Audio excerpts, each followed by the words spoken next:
Good afternoon, Brigadier General. Let's get right into it. Has the PNP received, since earlier, the necessary paperwork on the adjustment of curfew?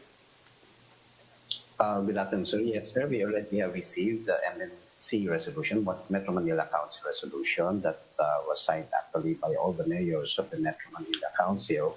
And this was received last night. And we readily implemented the imposition of the 8 p.m. to 5 a.m. curfew hours. All right, just to clarify, as of today, the curfew hours in place are 8 to 5 p.m. for all residents of the NCR, correct? Yes, sir. That started actually since last night. All right, thank you. Moving on to another topic, we're talking about how police officers have been treating quarantine violators. Will maximum tolerance be observed, and what consequences will quarantine violators face moving forward? Well, they just simply have to comply with the minimum public health standards. They don't have to worry about being arrested because that is not a requirement of the PNP himself, even though they violated certain ordinances, unlike last year.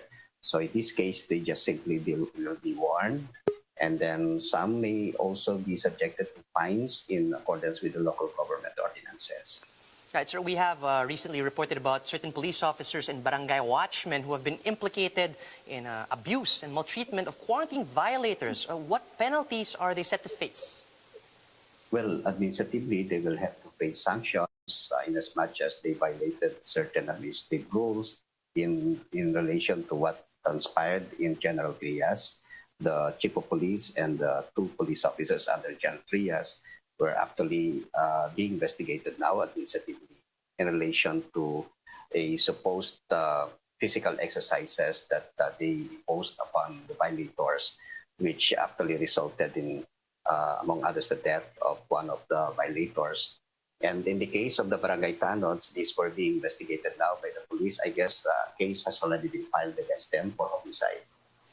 Right, you mentioned that they are under investigation. How are these investigations ongoing for these certain officers who are said to have stepped out of bounds in punishing quarantine violators? Do we have a tentative date as to the resolution of this investigation? Well, so far, this is the only case that we actually have been filed against our police officers in relation to the imposition of the ECQ over the last 2 weeks.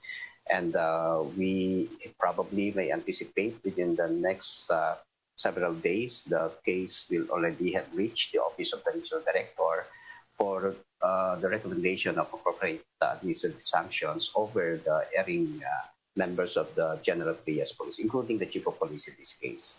All right, thank you for those insights and for your time today. That was Brigadier General Ildebrandi Usana, spokesperson of the PNP.